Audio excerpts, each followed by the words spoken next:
नमस्कार, मैं सरला रावत साहब देख रहे हैं पब्लिक एक्सप्रेस न्यूज। स्वागत है आप सभी का। तिरुपति बालाजी के लड्डू प्रसाद में मिली मिलावट से घमासान मचा हुआ है लड्डू विवाद, और अब जांच के बीच अब देश के कई अलग अलग मंदिरों में नई प्रसाद व्यवस्था को लागू करने की कवायद तेज हो गई है। जी हाँ, भक्तों की आस्था से हुए जो खिलवाड़ है, पर जहां सुप्रीम कोर्ट में एक तरफ ये मामला पहुंच चुका है और सुनवाई होनी है, वहीं अब कई देश के बड़े बड़े मंदिरों ने प्रसाद में मिलावट नहीं हो सके इसके लिए कुछ निर्णय लिए हैं।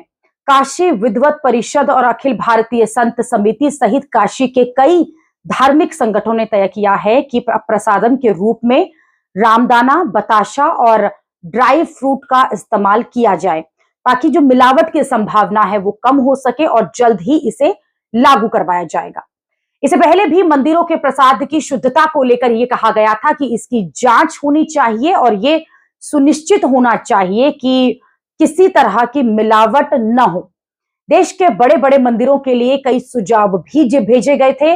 मंदिरों के पास गौशाला का निर्माण करके गौमाता की सेवा करना चाहिए और उनके दूध से निर्मित जो चीजें हैं उन्हीं का प्रसाद बनाकर भक्तों में वितरण होना चाहिए। 12 ज्योतिर्लिंग देवी मंदिरों और देश भर के सभी छोटे बड़े देवालयों में प्रसाद अर्पण करने में बड़ा बदलाव होगा, यह भी कहा जा रहा है। भगवान को सात्विक प्रसाद अर्पण हो, इसके लिए काशी विद्वत परिषद ने सनातनी पुराणों के अनुसार सात्विक भोज चढ़ाने का एक खाका तैयार किया है।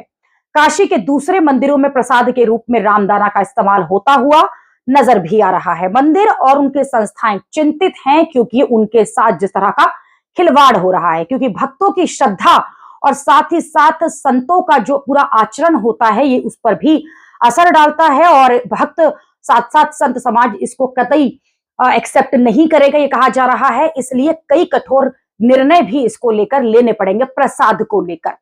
अभी के लिए इतना ही। अगली खबर में आपसे फिर होगी मुलाकात। देश और दुनिया की खबरों के लिए आप देखते रहिए, आप जुड़े रहिए पब्लिक एक्सप्रेस न्यूज के साथ। धन्यवाद।